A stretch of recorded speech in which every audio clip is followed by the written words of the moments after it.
आप सभी को मेरा नमस्कार। मेरा नाम दिलीप सोनीग्रा है और आज मैं आपको बताऊंगा कि अलग अलग गले के हिसाब से चेस्ट में कितना लूजिंग छोड़ते हैं और शोल्डर कितना ब्रॉड कटिंग करते हैं और गला भी कितना ब्रॉड कटिंग करना होता है। तो क्योंकि मेन फिटिंग इसी के ऊपर आधार रखता है, तो मैं आज ये आपको फॉर्मूला बताऊंगा। इसकी मुझे बहुत से कमेंट्स में भी इंक्वायरी आई थी, लेकिन आज मैं ये सब आपको डिटेल में बताऊंगा। तो अभी आपने हमारा चैनल सब्सक्राइब नहीं किया है तो सब्सक्राइब कर लीजिए और बेल आइकन को दबाइए ताकि हम जो भी वीडियो अपलोड करते हैं उसकी नोटिफिकेशन आपको मिलती रहे। तो हम 3 अलग अलग मेज़रमेंट के हिसाब से मैं आपको कटिंग करना बताऊंगा। एक तो 32 चेस्ट के हिसाब से, फिर 36 की चेस्ट के हिसाब से और 40 की चेस्ट के हिसाब से। इसके ऊपर से आप फिर कम चेस्ट हो 32 से तो आधा आधा इंच कम ले सकते हैं सब मेज़रमेंट, और 40 से ऊपर ज़्यादा चेस्ट हो 40 टू 44 तो आधा इंच उसमें बढ़ा सकते हैं। तो ये 3 मेज़रमेंट से सबसे पहले मैं आपको बंद गला, मतलब बोट नेक है या बंद गला आता है राउंड में, अभी उसका कटिंग बताऊंगा। और स्टैंड पट्टी या कॉलर का जो कटिंग होता है उसका कटिंग थोड़ा सा डिफरेंट होता है इस कटिंग से। उसके लिए मैं स्पेशल अलग दूसरा वीडियो बनाऊंगा। स्टैंड कॉलर या कोई भी डिज़ाइन वाला कॉलर होगा तो उसकी कटिंग और स्टिचिंग दोनों का वीडियो एक अलग से ही बनाऊंगा। तो अभी आपको पहले बोट नेक 32 चेस्ट के हिसाब से दिखा देता हूँ। और एक बात यह है कि कमर का हिसाब सब में सेम ही रहता है, कमर में कुछ बढ़ाना कम करना नहीं होता है। फिर भी कमर का कैलकुलेशन एक बार मैं बता देता हूँ, तो वही सब में यूज़ करना है। तो 32 चेस्ट के हिसाब से इसकी कमर है 27 इंच की। तो 27 इंच का ये 4 भाग होगा, तो 4 से हम 27 को डिवाइड कर देंगे तो 6.25 इंच आएगा। तो 6.25 इंच पे एक मार्क कर लेंगे और पीछे के टक्स जो आएंगे वो 1.25 इंच के आएंगे, मतलब आधे आधे। तो वो 1.25 इंच टक्स का अलग लगा लेंगे और 1.25 इंच हम मार्जिन के लिए रखते हैं कमर में, तो ये 1.25 इंच मार्जिन का छोड़ देंगे।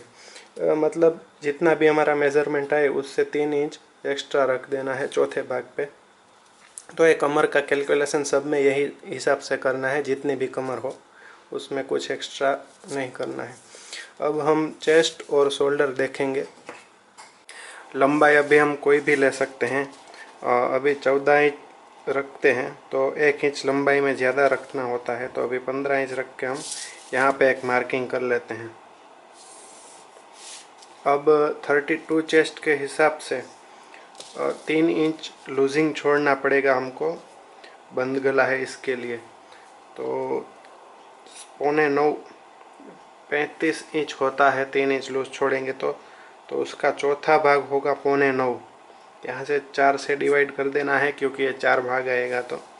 और यहाँ पे 1.5 या 2.25 इंच 1.5 इंच मार्जिन का रख देते हैं।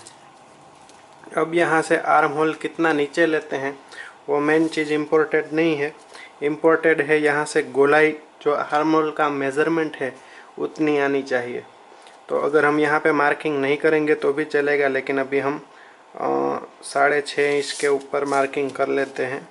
वो एक अंदाज़ा आ जाएगा कि भाई इतना नीचा हम उतारेंगे। इससे भी नीचे जा सकता है, तो हम अगर नीचे जाएगा तो ले लेंगे। अब इसका शोल्डर है 14 इंच, तो यहाँ से 14 इंच शोल्डर रख देंगे। इसमें सिलाई के लिए एक्स्ट्रा नहीं निकलना है। 7 इंच 14 का आधा होता है, तो उतना ही शोल्डर रख देना है। और यहाँ से थोड़ा सा क्रॉस लेना है, अगर आ रहा है तो। यहाँ से इतना गैप है तो ये थोड़ा क्रॉस ले सकते हैं। अगर समझ लीजिए शोल्डर यहाँ पे आया होता और यहाँ पे इतना ही गैप रहता तो इतना क्रॉस नहीं लेना था, तो फिर सीधा ही हम मार्क करके राउंड दे सकते हैं। लेकिन इसमें थोड़ा सा ज़्यादा गैप है तो कोई बात नहीं, थोड़ा हम क्रॉस ले सकते हैं इसमें। पीछे का भाग जैसे जैसे गला बड़ा होता जाएगा वैसे ये क्रॉस बढ़ता जाएगा हमारा। फिर यहाँ से हम एक गोलाई का निशान लगा लेंगे। ये आर्म होल, इसका मेज़रमेंट करना पड़ेगा हमें। अब हमको अगर बोट नेक कटिंग करना है तो बोट नेक में तो यहाँ से इतना सिलाई का जाएगा और 1 इंच का शोल्डर रहेगा और यहाँ पे इतना तो रहेगा, तो मतलब 5.5 इंच ब्रॉड आएगा हमारा बोट नेक। और यहाँ से 3.5 इंच नीचे उतारना पड़ेगा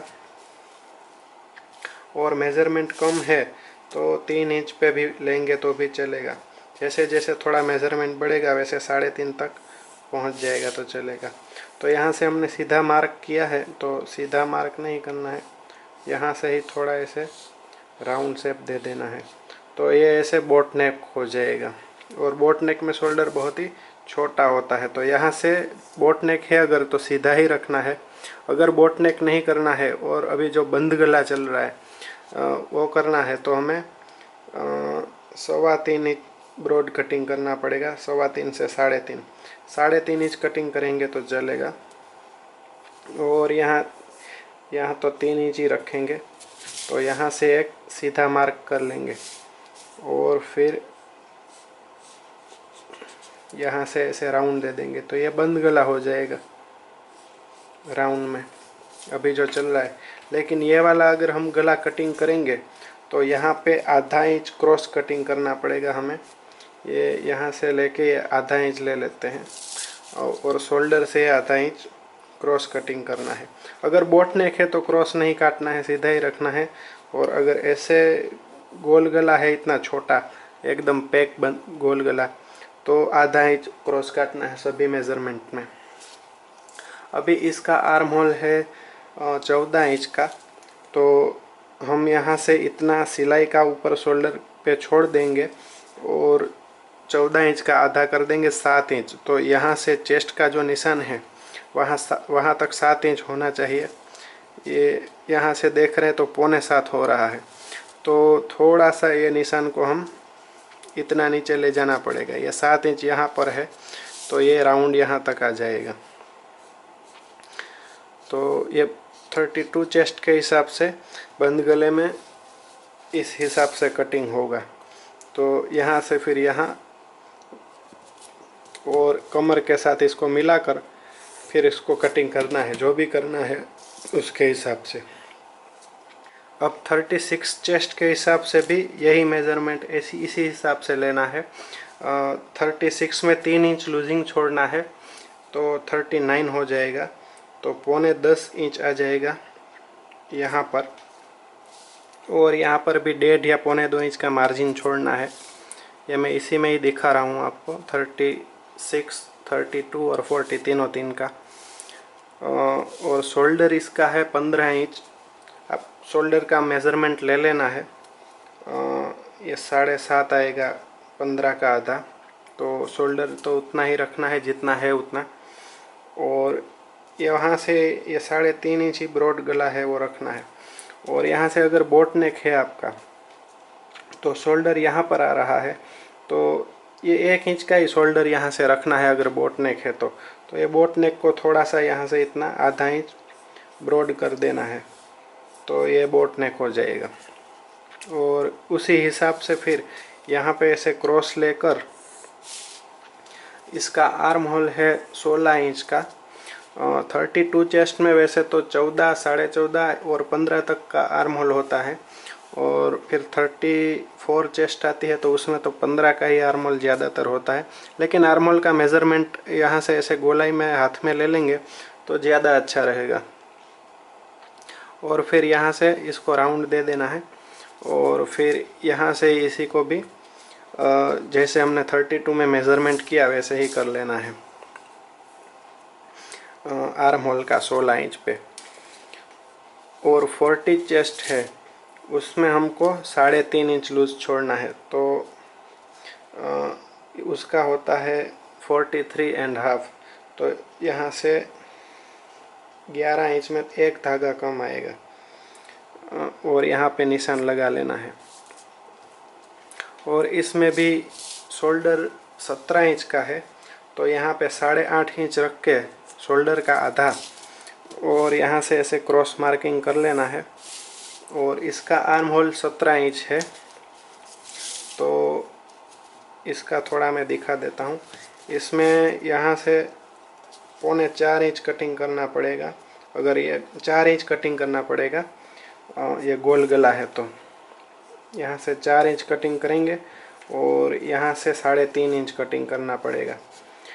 गोल गला और बंद आता है जो अभी, वो एकदम पैक नेक हो जाता है वो। और यहाँ से 1.25 इंच हमको थोड़ा क्रॉस देना पड़ेगा, इसमें मेज़रमेंट ज़्यादा है। तो वैसे तो यहाँ से हम देखेंगे तो ये सीधा ही जा रहा है, यहाँ पर ही आ रहा है। तो ये यहाँ से 3.25 इंच पे हमने 1.25 इंच पे क्रॉस दे दिया है। और यहाँ पर हमारा जो मार्किंग है वो 11 में 1 धागा कम वो यहाँ पर आ रहा है। और 2.25 इंच का लूज मार्जिन होगा हमारा वो। और यहाँ से राउंड देने से पहले यहाँ ही देख लेना है, इसका आर्म होल 17 इंच का है, तो यहाँ से 8.5 इंच पर यहाँ पर आ रहा है 8.5 इंच।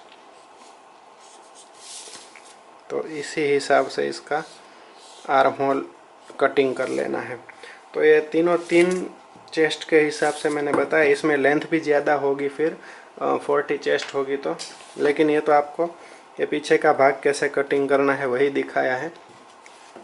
अब ये बंद गला होता है, उसमें एक और ध्यान, पीछे का भाग तो ऐसे ही कटिंग कर लेना है, लेकिन आगे का भाग कटिंग करने में भी एक ध्यान रखना है, वो मैं बताता हूँ। अगर बोट नेक है या तो फिर बंद गोल गला है या स्टैन कॉलर है, स्टैन पट्टी है या स्टैन वाला गला है, तो इसमें एक मेज़रमेंट लेना होता है फ्रंट का। अगर बड़ा गला है तो फ्रंट का मेज़रमेंट नहीं लेंगे तो चलेगा। तो फ्रंट का मेज़रमेंट कहाँ से लेना है, ये बॉडी में ही लेना है, यहाँ से यहाँ तक। ये ऊपर का जो ऊपर से ही मतलब 5 या 5.5 इंच नीचे, इसकी चेस्ट भी 40 इंच की है, तो इसमें ये 5.5 इंच नीचे फ्रंट आ रहा है। और अगर 40 से कम होती है तो 5 इंच के आसपास ये फ्रंट आता है। तो यहाँ पे जो सिलाई है वहाँ से लेकर ये यहाँ तक, दूसरी सामने की साइड जो सिलाई है वहाँ तक मेज़रमेंट लेना होता है बॉडी में फ्रंट का। तो इसका फ्रंट है 13 इंच। तो जब हम आगे का भाग कटिंग करते हैं तो हमें ये यहाँ से वापस 5-5.5 इंच नीचे, यहाँ से सिलाई का छोड़ के ये 5.5 इंच नीचे बड़े मेज़रमेंट में और बाकी 5 इंच नीचे दूसरे में। तो यहाँ से 13 है तो 6.5 इंच आधा रख देना है, 6.5 इंच दूनी 13, और इतना सिलाई का जाएगा। उतना सिलाई का छोड़ के फिर हमें यहाँ से राउंड लेना है, इसको इतना बहुत ज़्यादा राउंड लेना पड़ेगा। यहाँ से लेके फिर यहाँ ऐसे फ्रंट में, ये तभी इसका फिटिंग बैठेगा। ये बैक का इधर आ रहा है हमारा और फ्रंट का इधर आ रहा है, तभी इसका फिटिंग बैठेगा। नहीं तो फिर क्या होता है, ये फ्रंट का मेज़रमेंट नहीं लेते तो पहनने के बाद यहाँ पे ऐसे कपड़े की क्रीज पड़ती है और ये बराबर अच्छा दिखता नहीं है, फिटिंग भी नहीं आता इसमें, फिनिशिंग भी बराबर, ये मेज़रमेंट नहीं लिया होता है तो ऐसे बंद गले में यहाँ से एकदम ऐसे ऐसे झोल आ जाता है। इसके लिए ये खास मेज़रमेंट करना है आगे के भाग में। और अगर आपका आगे का भाग बहुत ही ज़्यादा यहाँ क्रॉस आ रहा है मेज़रमेंट करके, तो आप थोड़ा सा यह क्रॉस कम ले लेंगे तो चलेगा। अब देखिए हमारा यहाँ तक आ रहा है तो थोड़ा सा आधा 1.25 इंच कम क्रॉस कर देंगे तो भी चलेगा। ऐसा लग रहा है कि बहुत ही ज़्यादा राउंड आ रहा है तो आप थोड़ा यहाँ से इतना क्रॉस कर सकते हैं। ये हमारा पीछे का है, थोड़ा मैं साइड में दिखा देता हूँ, यह साइड। तो ये फ्रंट का मैं थोड़ा ये आपको अलग से दिखा देता हूँ। ये जो हमारा मार्किंग है उसको मैंने यहाँ से ऐसे कवर कर लेते हैं। और ये जो आर्म होल है हमारा 8.5 का, वो भी मेज़रमेंट कर लिया है और यहाँ से भी 11 में 1 धागा कम रख के ये निशान लगा लिया है। अभी फ्रंट इसका 13 इंच है तो यहाँ से 6.5 इंच रख कर 6.5 इंच पे एक मार्किंग आया और इतना आधा इंच हम सिलाई का छोड़ देंगे और यहाँ पर भी इतना आधा इंच सिलाई का जाएगा। तो यहाँ से हमें स्टार्ट करना है मार्क करना, ऊपर से नहीं करना है। तो यहाँ से मार्किंग कर लेंगे। और फिर यहाँ से ये जो ये वाला सही है, ये गलत है ऊपर वाला।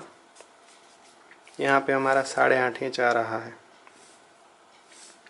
तो यहाँ से हम ऐसे राउंड दे देंगे। तो और यहाँ से थोड़ा सा शेप दे देना है बराबर ऐसे, थोड़ा सा यहाँ से कम हो जाएगा तो चलेगा। तो ये बंद गले में ये इतना ज़्यादा कटिंग करना पड़ेगा, तभी फिटिंग बराबर बैठेगा। तो मुझे उम्मीद है कि आप ये बंद गले का तो मेज़रमेंट समझ में आ गया होगा कैसे हैं। अभी हम थोड़ा डीप गला कैसे कटिंग करते हैं उसके बारे में आगे बताते हैं। अब आगे बढ़ने से पहले मैं बता दूं कि ये जो फ्रंट का मेज़रमेंट यहाँ से यहाँ लेने का मैंने आपको बताया है, वो सिर्फ़ और सिर्फ जो पीछे से बंद गला हो, या तो 3 इंच नीचा गला हो, या बोटनेक हो, या ऐसे स्टैंड पट्टी हो, या कॉलर हो, तो उसी में ज़रूरत पड़ती है। जैसे ही गला 7-8 इंच 9 इंच आ जाता है नीचा, तो फिर ये फ्रंट के मेज़रमेंट की कोई ज़रूरत नहीं रहती है। उसके हिसाब से बिना फ्रंट के मेज़रमेंट से ही कटिंग होता है। तो ये ब्लाउज़ कटिंग बॉडी मेज़रमेंट से कैसे होता है उसका वीडियो मैंने एक बनाया हुआ है, तो उसकी लिंक आपको डिस्क्रिप्शन में मिल जाएगी, वो आप देख सकते हैं। तो आइए अब आगे देखते हैं।